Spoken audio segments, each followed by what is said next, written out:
接下来看南韩的韩剧哦，这个韩剧一直上演下来。在弹劾案，大家很意外声中，弹劾第一波居然失败了之后，韩国呢也做了一个决定说，要迅速逮捕尹锡悦。另外，国会通过另设常任的特检来侦办。结果呢，因为包括了这个特别检察官侦办之后呢，还说要立刻加以限制出境，尹锡悦不能出国，这也是南韩第一次这个总统就这样被限制出境的命令下达下来。但刚传出来他被限制出境，居然有另外一则消息传出来在媒体上，大家哇，这韩剧真的不会这么精彩吧？才宣布限制出境，总统专机却动了。他起飞了，从首尔起飞去哪里？是不是载了尹锡悦要逃亡呢？那结果赶快回应说啊，这个机上什么人员不明，没有，国防部的证实。是例行的飞行训练，尹锡悦没有在飞机上，大家才韩剧还没有到这个地步啦。但是因为尹锡悦的这个案件持续的发展下来，接下来民意的整个大爆炸，到底会不会影响包括了执政党的党魁以及议员们的决定呢？其中跟他的妻子金建熙非常有关系。金建熙的这个另外一个弹劾的检警要特别成立调查小组的案子，是在国会里没有过关，但是呢，是不是要对金建熙也实施出境禁令？还有贪污调查办公室也正在审查呀。但结果美国的对不起，南韩的美国媒体里面却报道出来，韩国最美第一夫人过去刚出来的时候，人国际各种的场合出现的时候很亮眼呐，那大家都还说只顾着跟夫人讲话，忘了要跟总统讲话了呢。结果现在他们的媒体在讲啊，这个惊人的旧照如何，简直像换了头一样，是整形整得很厉害啦。那也许化妆我不知道各种的原因，但外貌不是唯一。现在问题是他是不是已经被形容叫做不管是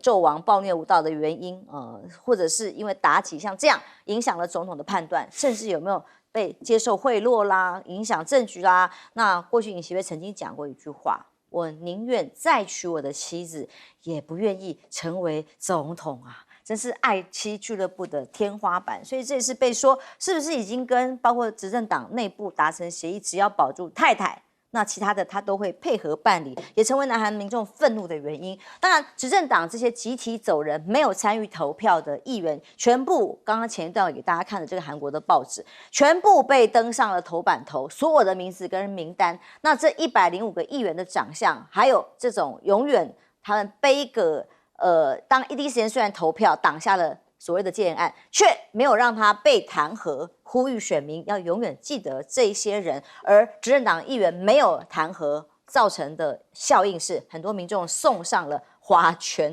痛骂，这叫电一样的花圈，痛骂是叛乱的合作者。因此，在很强大的民意的压力之下，就有一位执政党的议员宣布要支持弹劾尹锡悦了，那至少要8票嘛。那么下一波是不是真的有可能过关？不知道。那南韩执政党直接宣布的是说，什么时候尹锡悦会下台？他出面来并没有要辞职啊，他说明年5月的总统大选。那这个压力这么大，撑不撑得过去？韩国会不会暴动？这也是大家一个国际上观察的指标哦。因为呢，它这个戒严引起的是目前持续1周以来都还在持续的街头抗争。韩国很冷那第一晚呢，弹劾当晚说号称有将近100万人上街，那到现在持续为止，还是有20万的南韩民众在街头重新喊着要弹劾尹锡悦之外，各种的歌曲改编啊、影片啊，我们大家都收到了。那在这样的过去，曾经有2008的例子，韩国的反美牛的抗争。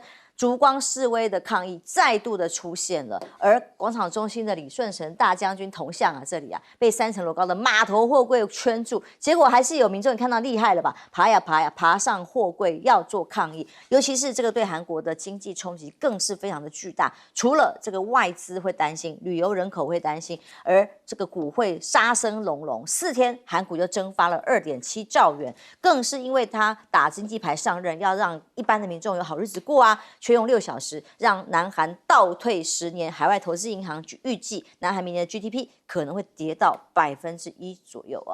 赖老师，南韩最新的发展，我觉得尹锡悦会不会逃亡啊，也不能排除啊。所以你一个总统的专机，除非定期保养啊，不然的话怎么会突然间不明的要起飞等等的？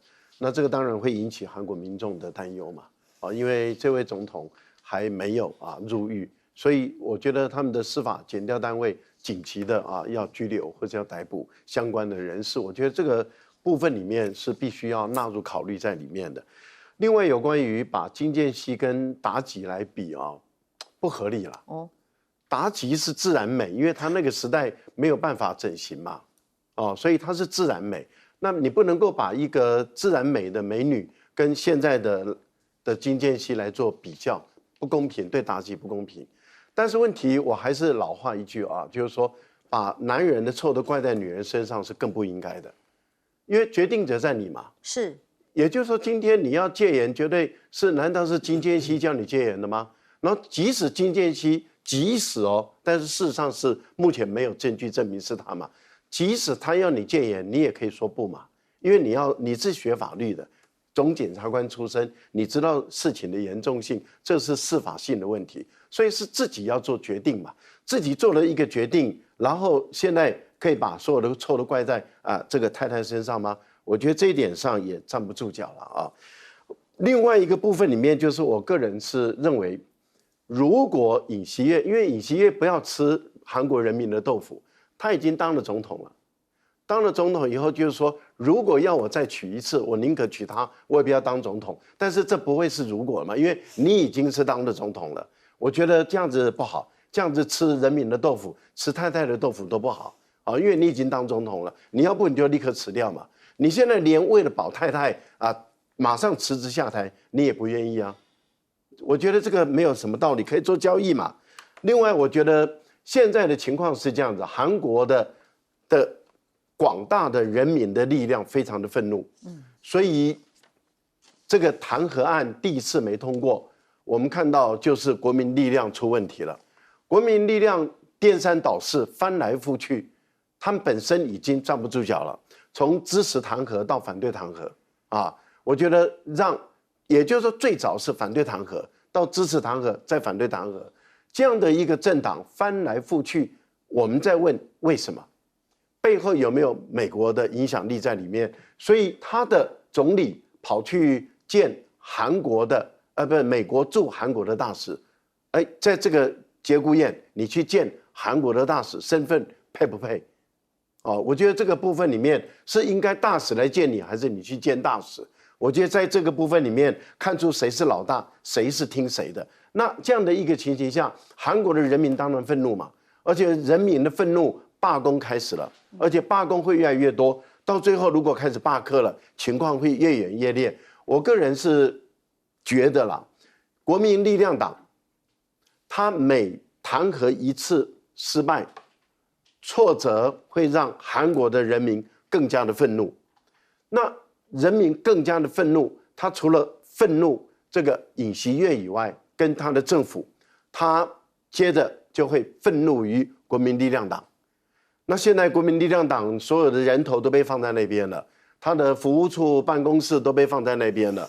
当韩国的人民越来越愤怒的时候，对于这些国民力量党的议员，每投下一次否决票，我觉得对他们来讲，就每增加一次的风险，每增加一次的不利。因为在野党已经决定了一件事，每个礼拜按照时间来投弹劾，一直到通过为止。这个部分里面，我再看看你国民力量党能挡多久，挡越久损失越大。是委员，这个民意的浪潮在南韩现在正如火如荼的在烧啊！这也证明了一件事情：如果人民选错了一个荒谬的领导者，结局就会变成像今天这样。你知道，其实我觉得，我跟赖教授的看法有一点点不太一样，就是说我认为他的太太其实是真的影响到他。尹锡悦的太太因为你看他论文抄袭，他的硕士论文，他什么博士论文都抄袭，所有的 CV 资料都是假的，抄袭的非常严重。然后他本人自己非常迷信，他自称自己很有灵性，然后呢，你看他也收贿赂，还收那个名牌包等等，所以慢慢的，你知道，因为韩国大家都知道，全亚洲大概最男人主义的国家就是南韩。没错，韩国的男人常常在街上痛骂自己的太太，甚至贬自己的太太。所以我的意思是说，他们用韩国人，尤其男人，用很严格的态度去检视尹锡悦的太太是什么样的一个人。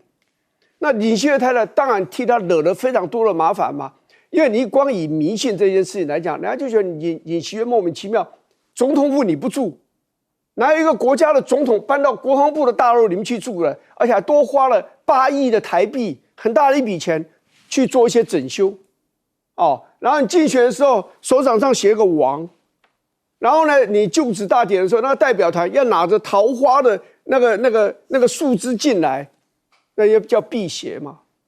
哦，听说还找什么类似像道士到青瓦台去看过，所以你如果你都没有问题，你都没有犯愚蠢的致命的伤的话，那我跟你讲，这些事情都算是小事。但他太太是我一直认为是一个大事。你看他就职以后，他太太真的传言一直不断，有些都证明是真的。譬如说，你看现在出来了，说他陪酒，在得了嘛，一个国家的大统领，总统的夫人干过这种陪酒的事情，人家可以接受吗？最重要还是他不应该宣布一个戒严，而且你把军队无辜的军队都精英的部队牵扯到里头去。韩国的民主性是非常强悍的，尹锡悦对日本人的那种讨好，韩国很多人也看不下去。譬如说慰安妇的问题，为什么这么多年没有办法解决？就是因为他们觉得日本人欺负韩国的女人嘛。那这个是朴槿惠签了这个东西，你看他就是这个在野党就为这个事一直在痛骂。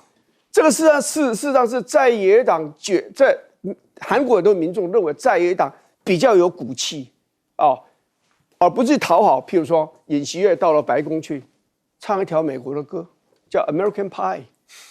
哇，对有些韩国人他有觉得没有办法接受。你是一个韩国总统，你这么郑重的、庄重的走到白宫里面去，你是要去做一件大事的，你怎么跑到人家去唱歌呢？所以韩国人的一些的他们的心态，他们的民主的那种强悍的那种个性，我们要了解。我觉得尹锡悦的日子是屈指可数了。我认为他就是这个位置坐不稳的了。没有一个国家说好那我就不管事了，让总理跟党里面其他的主要干部们去解决，那我就推到后面去。有这样的总统吗？如果他现在是荒腔走板，我觉得他很快就会下台。是因为这个解决方法也是你像私相授受，我们党内自己讲好了就好，你不用下台，你权力交给我们执政党啊。当然，很多人在看美国的角色，还有美国的民意，在南韩民意会不会影响到美国？因为军队真的美国不知情动用吗？然后还有这个当中，尹锡悦不也是美国很信赖或喜欢的人选？我们要了解一个国家的整个政治的动向，我认为要从它的政治文化来着手。它的政治文化，像韩国，它的政治文化是属于刚性的政治文化。韩国它这个会放大镜检视它的政治人物有没有贪污，有没有不法，有没有在这边在下面私底下有一些这些受贿的这些动作。那我们可以看呢，在韩国来看呢，韩国的那种民族性、那政治文化的性格，就是对政客仁慈是对自己残忍。所以你看他对政客的都是严格要求。你看那些这执政党的竟然都退席之后，你看他马上对执政党所有人可能电话灌爆，然后可能下一次的选举的话，可能就要落选，类似这个状况。那你看这个韩国首尔目前的温度白天最高温只有4度，晚上都是-2度。你看它温度那么低，寒风刺骨，看还那么多人在那边，那他们会怎么样？他们会这个一直待下去的，他们会有恨意。你这样子，你为什么这还不下台？他们一直待那么久了，都已经埋锅造饭那么久了，还不下台？那还在这个餐风露宿。在这个状况下，他这个民怨沸腾，虽然寒风刺骨，但是民怨沸腾，会给他现在的执政党更大的压力，排山倒海而来。你看他怎么样去应变？那我认为他这个专机走不走见光死。既然大概专机一看有这个动态在训练常态训练，我认为在这一方面群众压力就来了，想走也走不掉。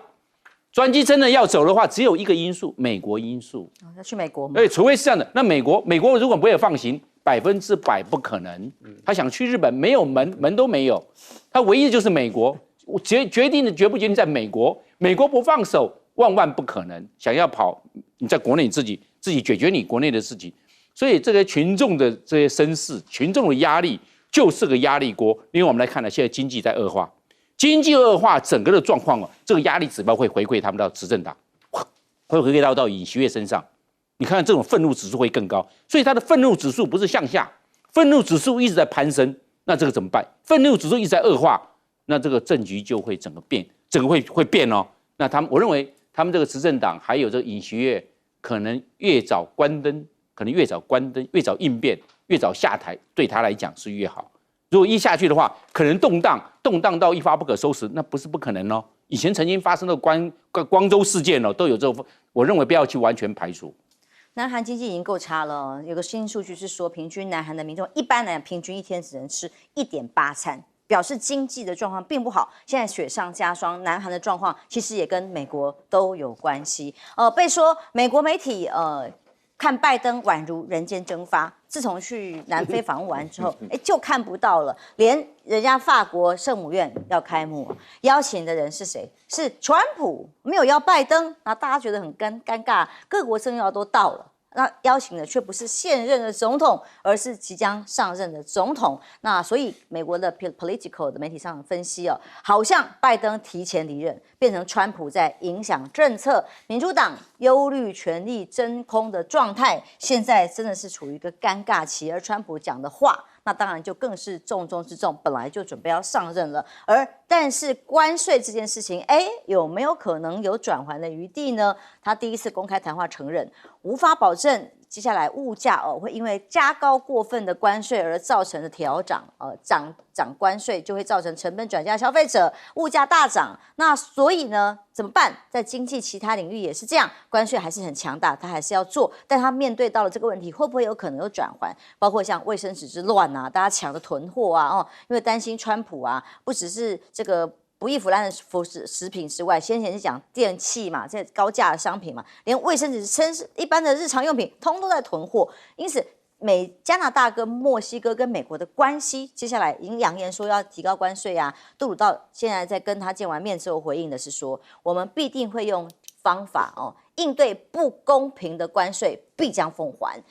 没有那么温良恭俭让，谈完之后好像没有得到什么想要的帮助或想要的回馈吧。所以也要跟国内人喊话啦。如果你真的给我科高关税，我也会回应吗？那杜鲁道设计说花10亿元要增加美加边境的安全，还要如果真的25的关税威胁的话，那避免他宣誓有什么方法？这10亿元可以帮助川普满意一点吗？或者是墨西哥扫毒党移民，捍卫经济利益，为了避免川普所造成的各种效应，大批的非法移民涌入美国等等，来满足川普想要说因为我毒品啊，我的移民啊从你这里进来，他来解决川普想要开出来的清单。有没有用？当然就看他咯。在于中国大陆的部分呢，川普不是在这个受访里面讲，哇，我跟习近平很熟我这2天也跟他通过话，跟他沟通过。那不是谈台湾题，谈什么呢？是不是这些呢？包括了反制美国的禁令，中国加强军民两用物项对于美国的出口管制，还有晶片战，在拜登时代一再的加强跟加严。那被说要以眼还眼，所以中国大陆也禁止向美国出口这些重要的物资跟原物料。还有中国也认定辉达是最新的消息，是大家关注到后续的发展。辉达是不是涉嫌违反反垄断法，正在立案调查，或者是货币政策的转弯？就是14年来，可能政局为了刺激经济增长大陆所采取的一系列的最新举措，都冲着美国即将可能的关税而来，跟上一次川普当选不一样。这一次中国大陆做了一系列的准备，就看川普怎么出招吗？那川普在圣母院见了泽伦斯基嘛他特别讲，泽伦斯基想停战，他还特别跟习近平通话，希望中国大陆来促成停战的协议。哇，这个又跟中国大陆有关了就是跟习近平谈的原来不是台湾，是乌克兰吗？那或者是叙利亚的问题，在这么戏剧化动乱的国际局势里头，叙利亚现在美国支持过去被他称为恐怖组织的这个武装分子，现在变成执政了川普怎么说？叙利亚不是我们的朋友，这不是我们的战争，让他自己发展吧，不要卷入这场战争。这话如果发生在台湾，不知道会不会有类似的说法，以至于现在叙利亚怎么样呢？有俄罗斯支持的，有反抗军的，有美国支持的，所以被分割到4分5裂。这样的叙利亚会不会就像过去美军匆促撤离阿富汗的画面？我没有忘记，还有人攀在飞机上，最后匆匆离去，或者是伊拉克战争所造成的严重的伤亡。但川普显然不想要这2个情况再度的发生，介入的情况几率也会非常低。赖老师，先来看看所谓的川普现象，拜登的消失。我觉得拜登本来在他过去的这3年多的任期啊，休假时间是占大多数，那所以他现在反正选举也结束了，任期只剩1个月不到10天的时间，他也去过非洲了，很累，年纪大了啊。那我们也看得到，他坐了飞机到了非洲去谈了一下，回来以后也累了。也特赦完自己儿子了，对，也特赦完自己的儿子了，你就让他好好休息吧，也没什么不好。反正川普讲的话到现在为止，因为都还不作数，为什么要等到他上任的时候，他签署命令开始，那才有算？不然的话，现在就是让川普去表演。我觉得川普越表演越好，越表演你就会越知道他的底细在哪里。例如说，川普认为这个关税是最好的一个工具，所以他讲的3边关税嘛。关税，这是最好的一个工具。可是他现在也承认了，就是关税会造成国内的物价的上涨，人民的生活的可支配的钱会变少。他现在也承认了，那这代表什么？从不承认到承认，那这个就是变化了。所以我还蛮希望这个拜登这段时间都不要再出来，就让川普一直讲，因为他现在还没有决策权，所以他讲越多，大家越知道他的底到底在哪里。那现在他承认这个会造成物价上涨，然后人民确实也开始在囤货了，而且我们也看到了这个杜鲁多先是讨好从这个加拿大飞到海湖庄园去百般讨好，后来被羞辱一番，说你加拿大如果你觉得你不堪损失，加入我们的州。现在墨西哥也被吃豆腐了嘛，所以你也加入我的州好了如果你不要关税的话，你就加入我的州。那这个对墨西哥来讲也是尊严扫地啊，对杜鲁多当场的时候也是尊严扫地啊。尊严扫地以后讨好没效，回去以后就说他要反制。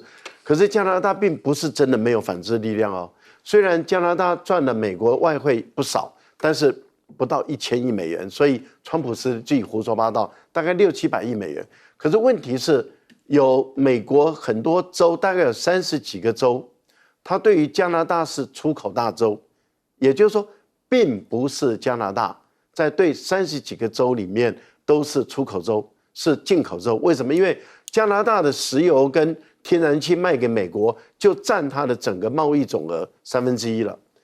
那换言之，也就是说，加拿大的很多商品都是从美国买进来的，它卖的是石油跟天然气，占大宗。那你想，对于加拿大来讲的话，它对于那几个州里面再选定共和党的几个州，它开始下手。它过去在钢理税就是这样嘛。他当时川普对加拿大课钢理税的时候，杜鲁多就采用了这个策略，针对于这个川普的软肋的几个州的共和党的州下手，结果他们给川普压力，川普后来就取消了。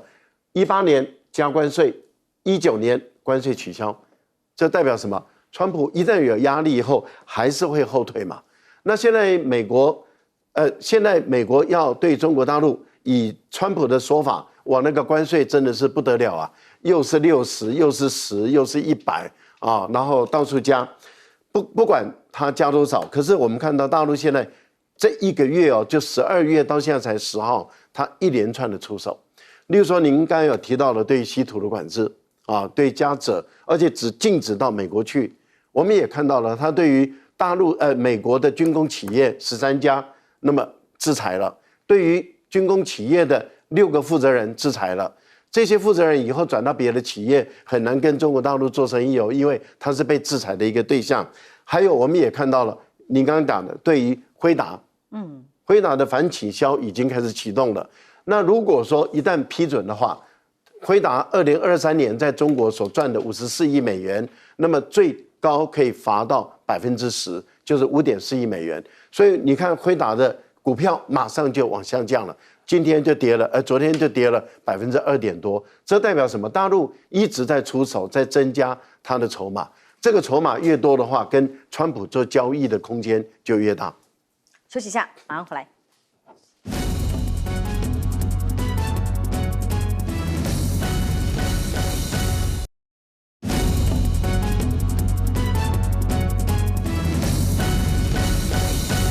不止南韩，其实在美国也一样哦。经济议题是这次川普胜选的很重要的关键，选民希望川普上来能够改变现在的经济状况，但是以接下来他准备展开的一大系列的这个加高关税，真的能解决问题吗？那川普开口加关税，闭口加关税，好像加关税可以解决美国的经济问题，我认为不必然。没有办法，因为你加关税会有产生输入性的通货膨胀。你加关税了，你进来的东西卖的就贵了嘛，那你就是通膨。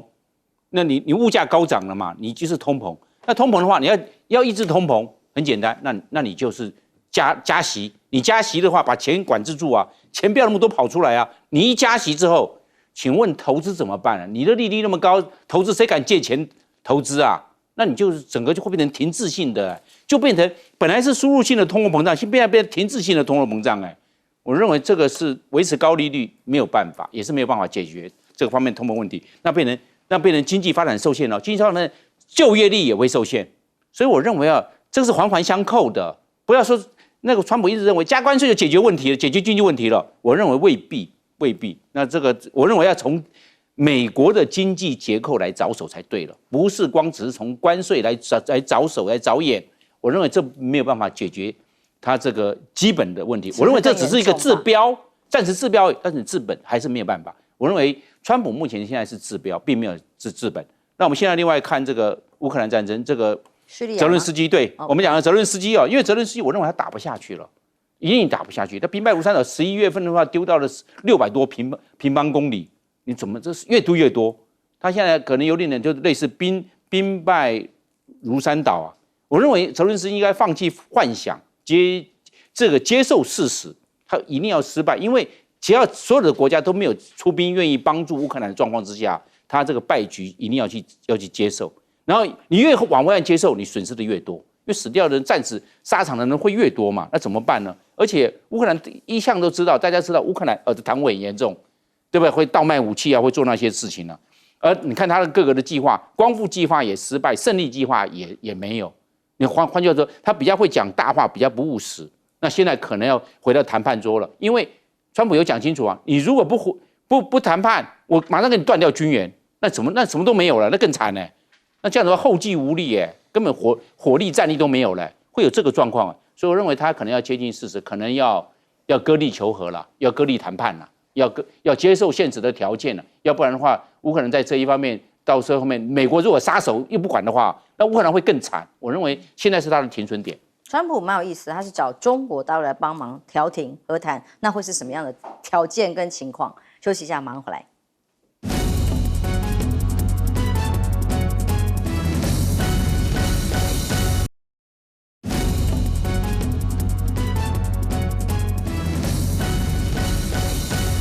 川普的关税政策，委员看起来是不是有转圜的余地了呢？我认为不会转圜因为他在选举的时候讲了太多次，他要提高关税。他上任以后，他不能不提高关税，而且某一点程度来讲，好像他比较能够立竿见影了。第二个，他已经说了，这几天他已经讲，他的关税的目的不是只有在增加美国的税收，他有他的政治上、军事上的妙处了。他的意思就是，你有个国家如果打仗，我叫你不要打，你应该打，那我就增加你关税嘛。他也不是讲你如果打台湾，我就增加你关税150%，甚至200%。所以他认为你们都赚美国人钱，所以我只要把你们送进来货品，好好的加上关税，你们就会垮掉。他的想法是这样子的。这当然，我认为他讲这个话是大概最多只对一半了。至于乌克兰的问题，你知道，川普在竞选的时候讲的最狂妄的一句话是：我当选，我上任24小时，乌克兰战争就结束。可是他讲完以后，他现在当选了，其实他觉得是有问题了，所以他派了 Kellogg 到乌克兰当特使，已经开始在进行了嘛。我认为他找习近平的原因其实是这样子，他知道他一个人没有办法解决。我问你，这些土地你都给普丁，你占领的都送你，那我告诉你，欧洲没有一个国家会接受。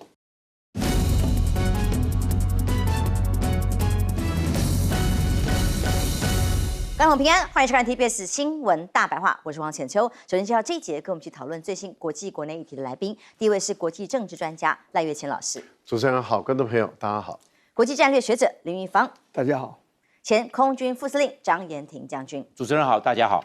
看看几个最新的消息哦，包括这个民进党说要筹划民进党的青年部吗？这个是这个林右昌代表民进党去跟日本在自民党拜会所做的一个内容讨论，就是说期待未来两党之间可以保持畅通制度化的交流组织，青年局会是一个类似自民党的青年局的这样的组织那沈伯洋是不是就有这个机会马上要出任了呢？先来听听沈伯洋对于这两天本来说赖总统回国前后一定会有大型的这个利剑西大规模的军演，他怎么说？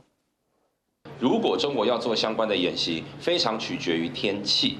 最近大家都知道天气没有那么好，而且呢，在冬天这个台湾海峡的海象非常的差，所以呢，在这一个天气因素的条件之下，也有可能让这一个他们的演习没有办法成功，又或者他即使演习的时间会缩得很短。所以，如果把更充分的资讯告诉人民，让人民知道不确定的因素在哪里，那即使最后没有发生，大家也会知道原因，那也就不会出现说一直听到示警却感受到疲软的情况。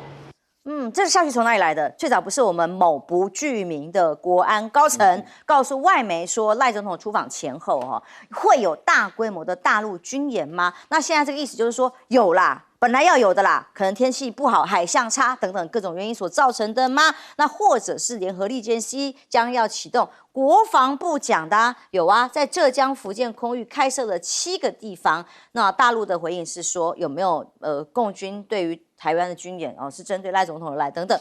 他回答：台湾没有什么国防部，台湾的问题是中国内政，一定要讲到这个极点就对了啦。那国防部怎么回应？他说中共没有宣布利剑军演，可是实际上已经做了就先前这个国安人士所放的话，不管是国防部或是沈伯洋立委，都要用各种的方法来证明，就算没有也是因为天气不好有真的有，只是你们不知道而已。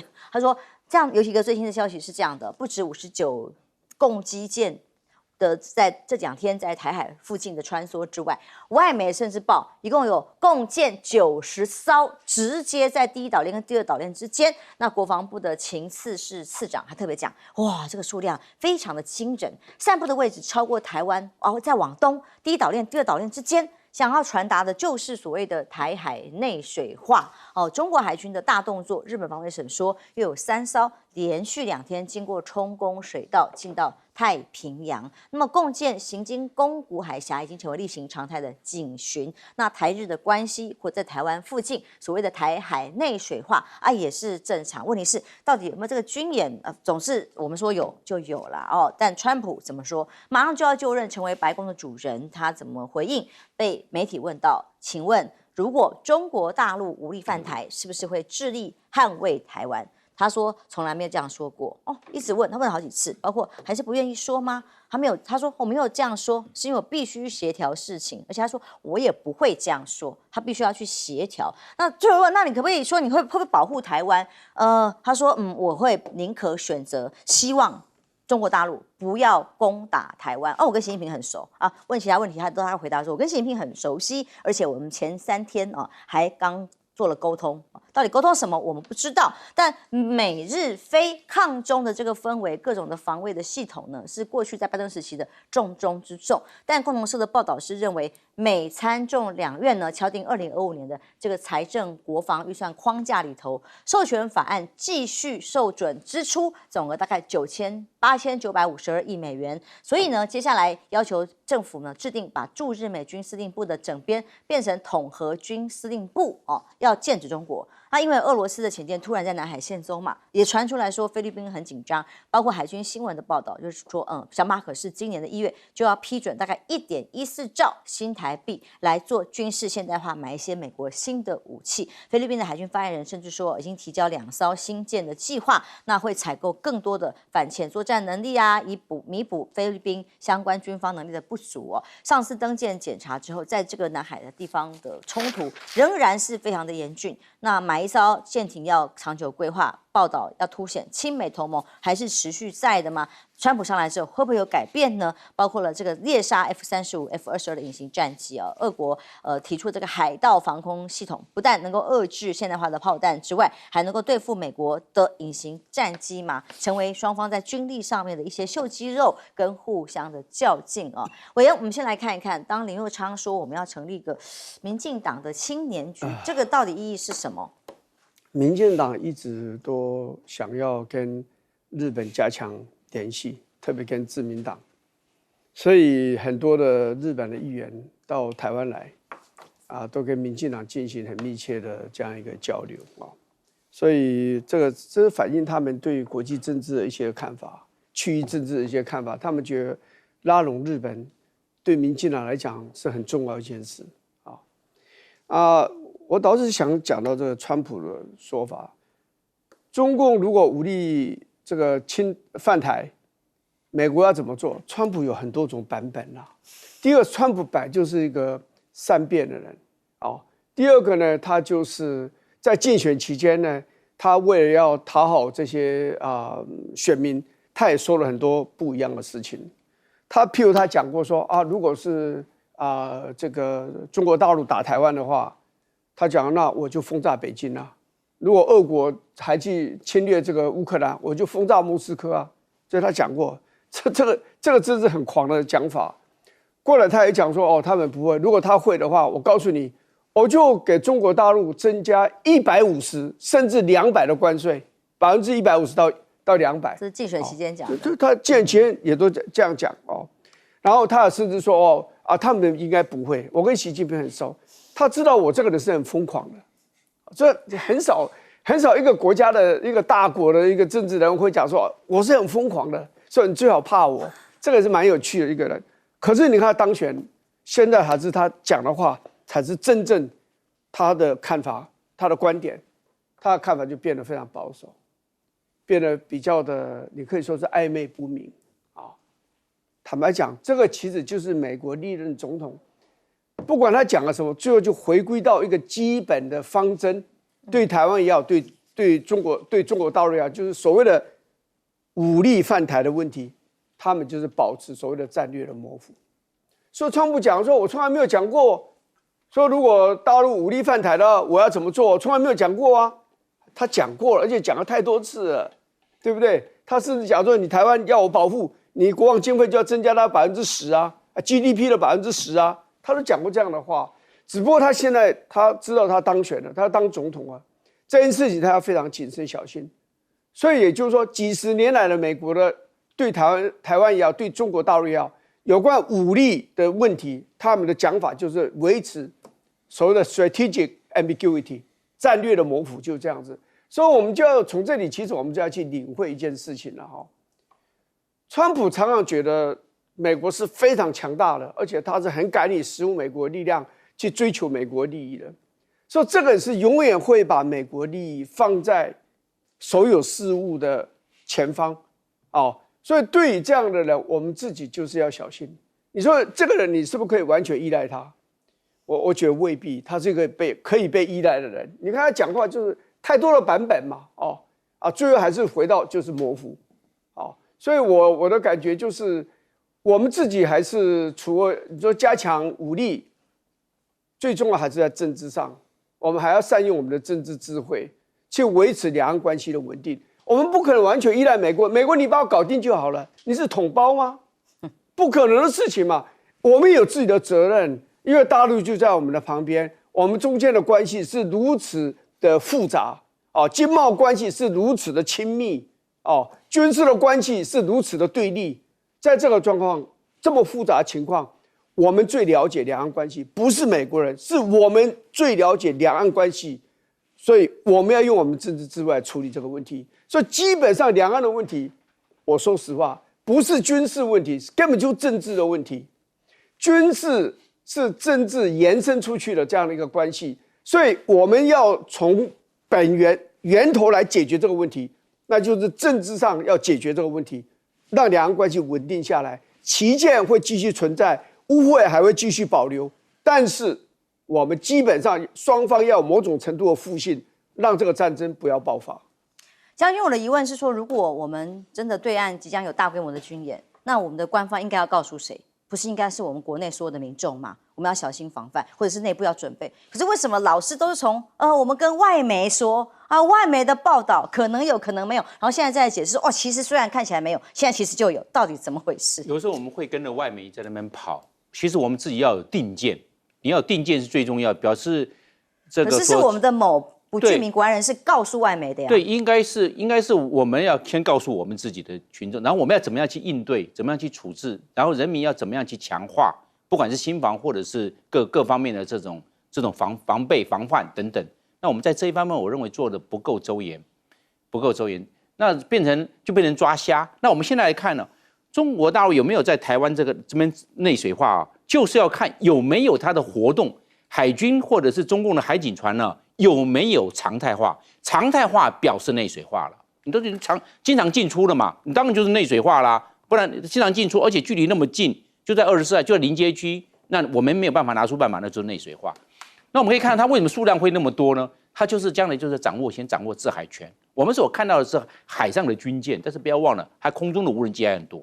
它将来无人机的话，海空搭配，然后对其他的这些要对台湾实施运补的这些船舰做攻击，如果强行进入，它很简单，有海警船嘛，海警船做执法、做取缔、做登船、做临检，都会在做的。所以它不只光海军，包含它的海警船也一起动用，表示说它军跟这个法，因为海警船是执法，所以军跟法一起动，变成这个状况。那它又是在第一岛链跟第二岛链，将来的这个状况啊，就是很清楚，就是围点打援。因为把这个台湾围住之后啊，谁来这边做运补，他就打谁。那这个我们就知道，他这个用兵的模式为什么派那么多的海军，有这一方面的这个战略的意涵。然后另外这个也就是平常以前大家所讲的反介入跟区域拒止，这个反介入跟区域拒止就台湾做海上运补，也可以在这个地方做拦截、拦检，甚至做攻击，都会有这个样。所以他呢，为什么会有那么多的船呢？是蚂蚁雄兵呢，还是这个蜂群战术了？都有，这就是我就是那么多，你要怎么样？那它可以以量取胜，它可以这样。然后在空中，它又距离中国大陆那么近，随时可以在这边做加码，因为近嘛，近有地缘战略之利，它又可以随时加码，随时可以补充。所以中国大陆它会善用这一方面地缘战略跟它的兵力优势。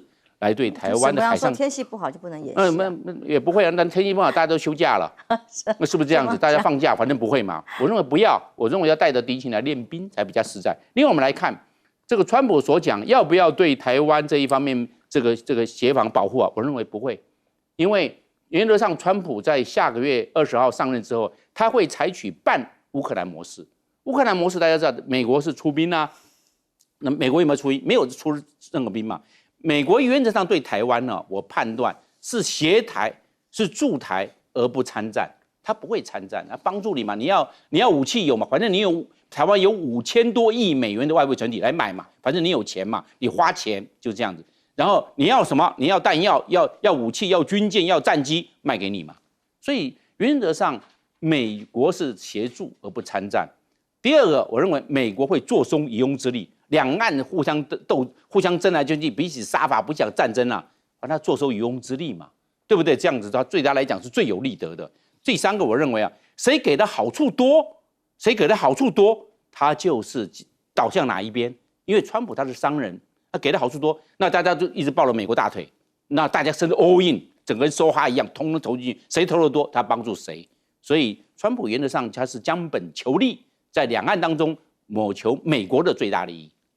那老师怎么看川普最新这个受访谈话？对于要不要保护台湾这件事情，他的定调算定调了吗？那么是不是也会是美国对台政策的一个重大的转变？他已经当选了，而且他准备要上任了。那谈到台湾问题的时候，他选举前、选举时候所讲的话，一概都不算数了。以他现在讲的开始算数。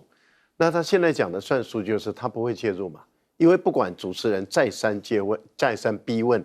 他就说，他就是不肯说我会出兵，或是我不会出兵。对，他连这个字都不说，他只说我希望，大陆不要用武力，他希望。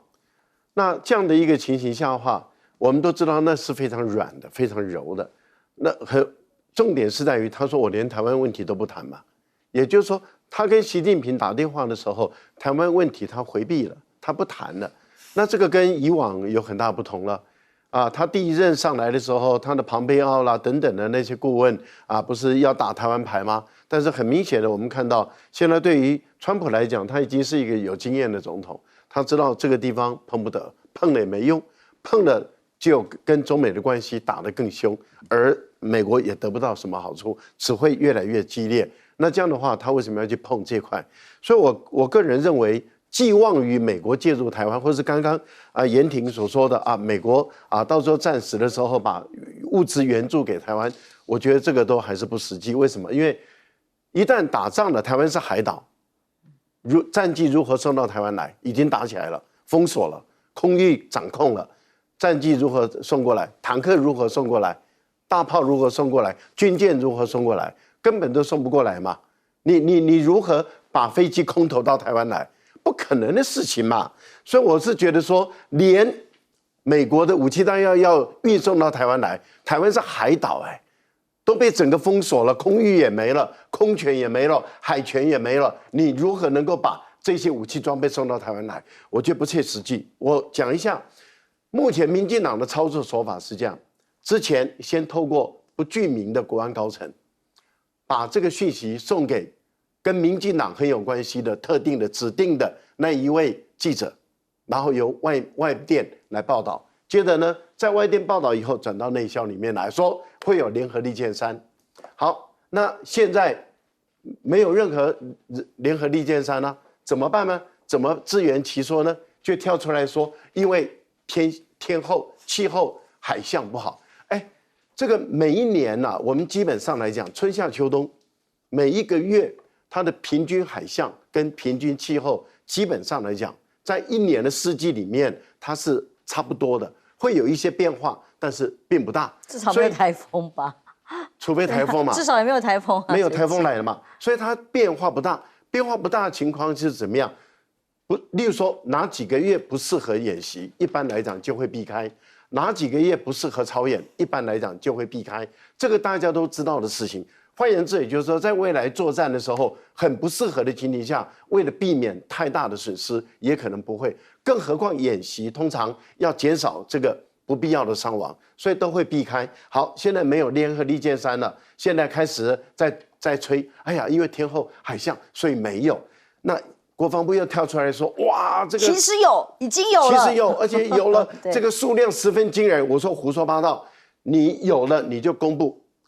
你就把你的点它放在哪里，你公布给大家看，飞机怎么路线的，海军怎么路线的，然后我们要怎么防范嘛？对嘛？你到今天为止，这有什么不可告人的？